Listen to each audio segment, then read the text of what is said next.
My guest today is Mirsada Hoffman, who is an emotional wellness and connection advocate and works primarily with international families who are raising third culture kids. She first reached out to me because she was looking for resources on how to have the sex talks with her own 4 kids. After she took my Top Talks parenting course, she shared with me that she now feels so much more confident in having the sex talks. And now she's focusing on building her kids' emotional intelligence while having the talks. The connection between developing our own emotional intelligence as parents and our kids was really fascinating to me, and I loved how she just blended these two topics together. I asked her if she'd be willing to share her knowledge with us about emotional intelligence and how it's related to the sex talks in both a theoretical and personal way. We talk about how to build parent-child connection before ever starting the talks, how to emotionally connect with our kid when they're dysregulated. And I ask her, how do we continue to respect our kids' bodily boundaries as we're trying to help build their emotional intelligence? This truly was just like a peek into two moms talking. So I can't wait for you to meet my friend, Mirsada Hoffman. Hey, Mirsada, it's so great to see you. It's so good to see you, Kathleen. Thanks for having me on. I am really excited to speak with you because I've taken one of your webinars on emotional intelligence and helping our kids, and I thought it was really fantastic. So I'm really excited to ask you some questions about it. Great. I'm so excited to be here. Emotional intelligence is like my favorite thing. So I'm so happy to share it. And I think it is like so important when it comes to sex talks, right? It's like an integral part of sex talks. So I think this is a great match. So I'm excited to talk to you. Yeah, no, I mean, when I was listening to it and I was thinking about how it connects to the sex talks and I reached out to you, I think this could be very valuable for a lot of parents in seeing how emotional intelligence is not just building their capabilities and their, I'll let you explain all of that, but it really does play into the sex talks later on. So For why don't sure. we start there? What is emotional intelligence? Well, emotional intelligence is there are a number of components that come with emotional intelligence. And depends on who you talk to. Everybody has a different kind of flavor, and this is my particular flavor of emotional intelligence. It plays with a lot of the components that are in emotional intelligence. I've changed one piece of it, but so it's about self-awareness, so knowing the way that you feel inside your body and also the way that you're perceived by outside, by other people, the way that you're perceived by other people. And Okay. then there's emotional or self-regulation, which is managing your emotions. It's being able to know how you're feeling in your body and then how you are going to respond based on that feeling, right? So if you're like feeling super anxious, then I mean, how are you going to respond? Are you going to get snappy? Are and really paying attention to those emotions. And I then can't, empathy. oh, go Sorry. ahead. Yeah. And then there's empathy. And empathy, of course, is being able to put yourself in somebody else's place and imagine how they must be feeling, right? So, you know, as a parent, you can understand how you're feeling, but then trying to figure out how your kid is feeling when it comes to some of these things. And so, when you're talking to an 8-year-old about the sex talks, it's different than when you're talking to a 13-year-old about the sex talks, right? And so understanding that. And then it's social skills and awareness, being able to socially interact with other people, and then boundaries.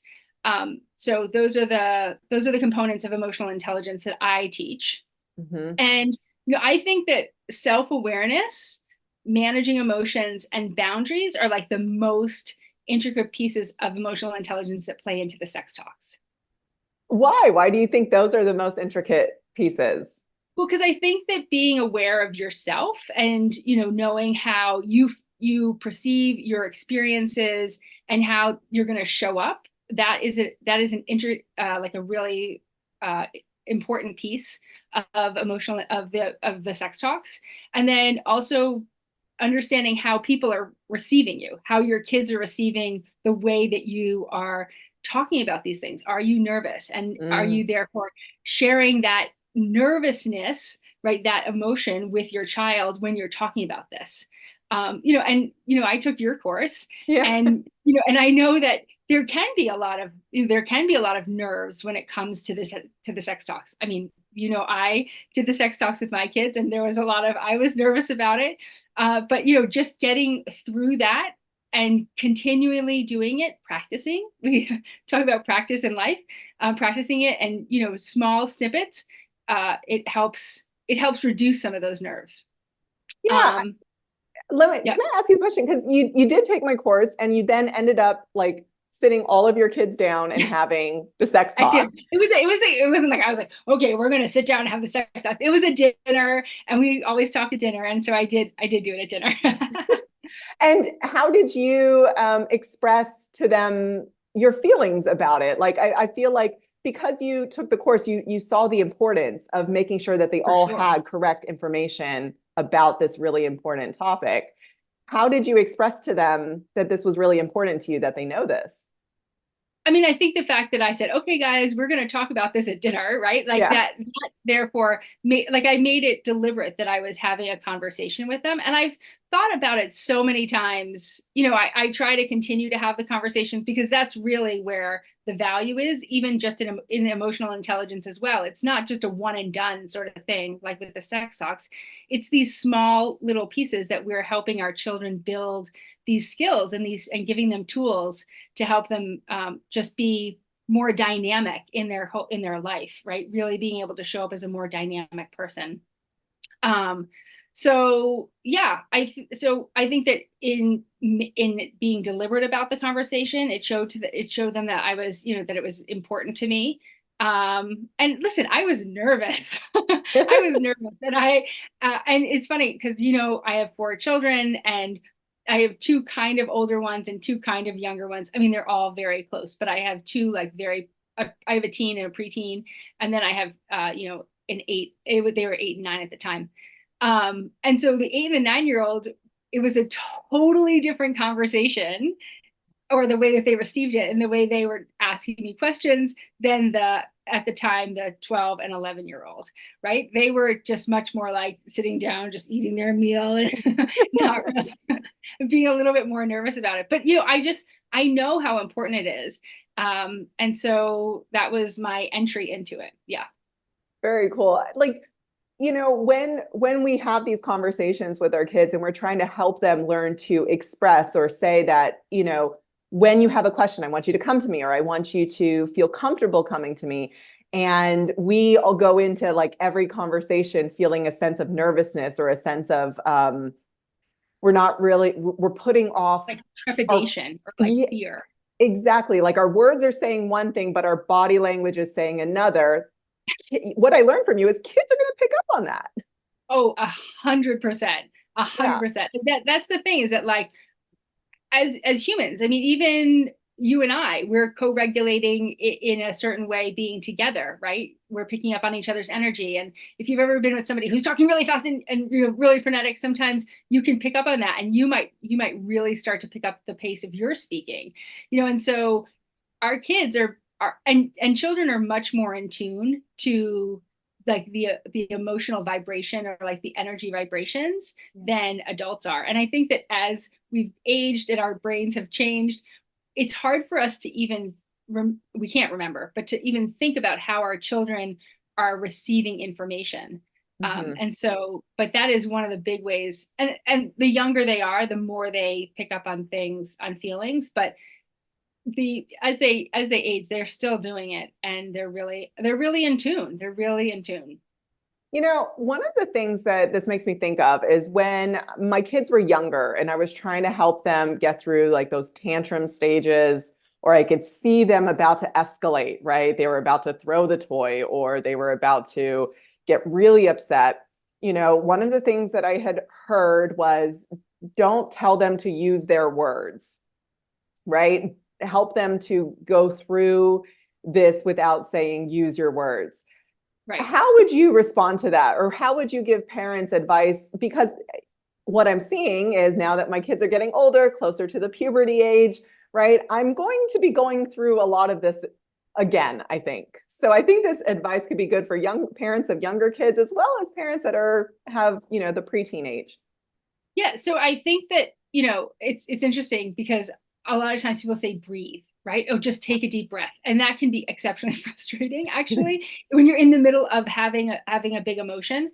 But I think I know that as a parent, if you can, calm yourself, because sometimes you get, your kid's about to throw something, and then you have like a visceral reaction. Right. And so, but it's about practicing that. It's about practicing breathing. It's about practicing being in touch with your nervous system. And also, you know, in our house, we talk a lot about tone, Mhm. and we talk a lot about the all the components of communication, because there's so many components of communication. And that's another piece. I think that that really plays into like the social skills and the social awareness piece of emotional intelligence. It's the communication and the way that we're communicating. Only like 7% of our communication is the words that we use. Only Right. 7%. And I think it's like 35% is our body language, right? And body language is not always super demonstrative. It can be very subtle, and True. we may not even be totally aware, but that's where the self-awareness comes into place of how we're being perceived by somebody else based on our body language and our facial expressions and then our tone. So there are those, I think, body language, facial expressions, and tone make up so much more of our communication than actually just the words that we're using. That's And an that plays into the sex talks as well, right? You know, so, and being really aware of how we're talking about these things, how we're bringing the tone that we're using. Are we being really serious, or, you know, are we being lighter about it? And how we're really trying to engage and connect with our child. Because that's really the foundation of all of this, the foundation of the sex talks, the foundation of emotional intelligence is all about connection. It's right. all about how connected we are. And be, aside from food and safety, so safety, like shelter and food, our next primal need as humans is connection. And Yeah. we live in a more disconnected world. And so, how do we ensure that our kids are feeling connected, at least at home, and so that they can then bring that those feelings and those and that engagement, how they interact with other people, out to other people? So that's a really, I mean, that's such a good point because that's something that I talk about a lot too, the parent-child connection. How comfortable does your child feel coming to you with their question? Do they feel like Right. they're going to be engaged with their curiosity, or they feel they're going to be put down for having a curious mind? Um, so kind of going off of that, when you said boundaries in the beginning as well as part of emotional intelligence, establishing and maintaining boundaries. When a child is feeling disconnected from you, many times I think as parents we want to like give them a hug, or we want to touch them, embrace them, show that we're caring for them. Um, but you know, with boundaries, with bodily autonomy, with consent, should parents be, you know, in that moment still asking for a hug? What do you think? You know, I think that you really, as a parent, you need to just be really thoughtful and intuitive about that, right? And maybe it's not giving them a hug, but maybe it's about staying in the same space, right? Like, I know that Mm, one of my children has, you know, been in a meltdown, and I say, let me give you a hug. And they're like, no, I don't want a hug. And I'm like, right. okay, well, I'm just going to sit here with you. And if you need something, I'm here with you, right? And so I think that staying close when our children are in moments of big emotions Yeah. proves to them that we can tolerate their emotion, right? We can deal with it, which helps them believe that they can deal with it, I right? Whereas love if that. we disconnect from them and we say, okay, fine, you want to be by yourself, I'm going to leave, we're telling our child that, okay, we can't deal with it, and that communicates to them that they may not be able to deal with it. I love that. I think that's really so simple yet Yeah. so impactful. Like how many times have like I've been arguing with my husband or something, and he just starts looking at his phone, and I'm like, the conversation's not over. Like you know, like we're not done yet. But just being there and just sitting with them, you know, not walking away, gives them time to process, and maybe more comes out, maybe not, but yeah, Exactly. And then maybe, you know, maybe they start to feel, okay, you know, if you're sitting there calmly, not like, right. it all is going to depend on how you are managing it, right? And how you're managing yourself, because that again is going to be received by your child. That's really great. I love that. That's a fantastic piece of information. Um, you know, the parent-child connection, it's so important in general parenting as well as the sex talks. What in what way would you say that having this background in emotional intelligence and understanding it so intuitively helped you in now having the sex talks, now that you have a timeline and a time frame and you feel more prepared to go about having and bringing up these topics? How does this base of emotional intelligence really help you? Well, I think that it's really checking in with yourself, right? And it's about your own self-awareness, right? It's about what do you really want for your child, and how are you going to make sure that they get that, right? And how are you willing to um, kind of go out of your comfort zone and continue to push forward and continue to have the talks and continue to build the connection and continue to make the conversation easier Mhm. by having these talks, because it's very intimidating. It's very intimidating. But I do believe that the more we practice it and the more we show up and the more times we fumble. And Yeah. and I also think that this is an interesting thing. I didn't think about this, but I just was reminded of something. I had a coach helping me with something, and it was very hard for me, actually. I was like super emotional. I did a post about this. It was super emotional for me, and I was very grateful for the information, but it was hard for me to hear. But I then later that week, I had a child who was struggling to hear some hard information. And I'm like, listen, Mm. I know how hard it is to grow. Listen, I just had somebody sharing this with me, and it was really hard for me. And I think that, Yeah. like, when we can show up as a real human to our child, Yes.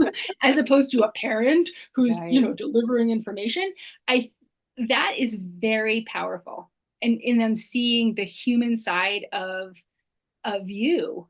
Yeah. I think that's without knowing it, without knowing I was being emotionally intelligent with the sex talks, is it's something I tell parents all the time. Go ahead and tell your kid, that's a great question. I don't know the answer.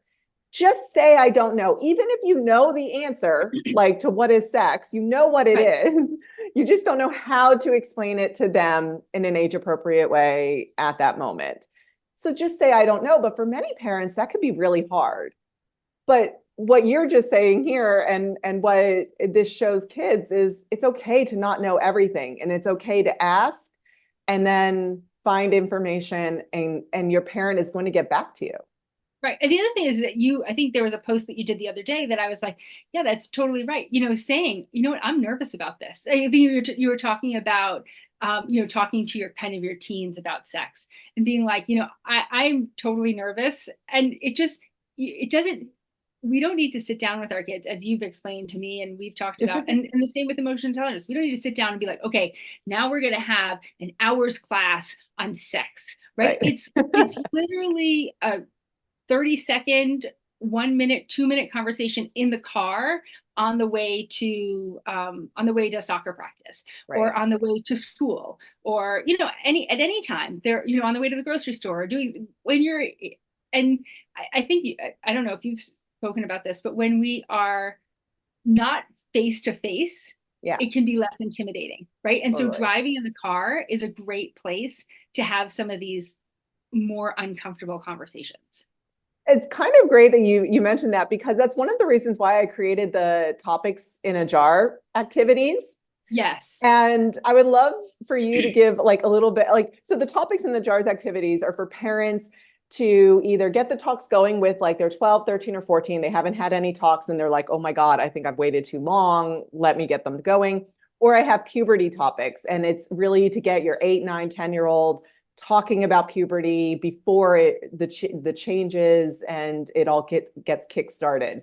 Right. But I think what it is it's a piece of paper that does make the eye contact onto the piece of paper and changes it from I'm telling you information to this piece of paper is going to tell you something that you need to Yeah. know. What do you No, think? I think that that's such a great idea. And when you shared that with me, I was just taken with it, because I just love it, because it really makes it just so much less intimidating, that I actually applied it even in the emotional intelligence realm, and started adding questions about emotional intelligence into the jar. And therefore, if you have a variety of questions that are in there, you don't know what's going to come out, right? And so then it's just you talk about whatever comes out of that particular day or time that you're I having that love that. conversation. Yeah. Oh, that's very cool. Are you selling these topics that I can buy on your I website? haven't done it yet. I'm working on it. I'm working on it. Come probably in the fall time. Okay, that sounds really great because Yeah. I have found this to be such a fantastic way to have conversations with my older child. Yeah. And she actually was like, I want to do it again. Like, I want to have more questions. And I was like, well, I haven't created more questions, but Well, you could go over the questions. I mean, that's the thing is that repetitiveness is not a bad thing, right? We don't get all the information the first time, and you can rephrase the exactly. question in a different way, right? The same question differently. And So, that's exactly what we're doing. So we put all the questions back in the jar. And yep. now over the summer, we're going through them again. And I'm being like, how many do you remember? Like Oh, the answer. that's So she's like playing with it now and being like, okay, yes, I remember this one. Or, like, I so think, great and so. like that's great in building cognitive skills too, right? Exactly. I mean, Yeah. so amazing. So, yeah. That's awesome. So it's been really good. Well, I love how everything kind of just I think it's really like one of the things we take as parenting is like, okay, now I'm learning about emotional intelligence. Now I'm learning about the sex talks. Now I'm going to learn about, how to teach them the new math that they're learning in school. Like everything we kind of like compartmentalize as Yeah. parents. But I love how this conversation shows it all just really blends together.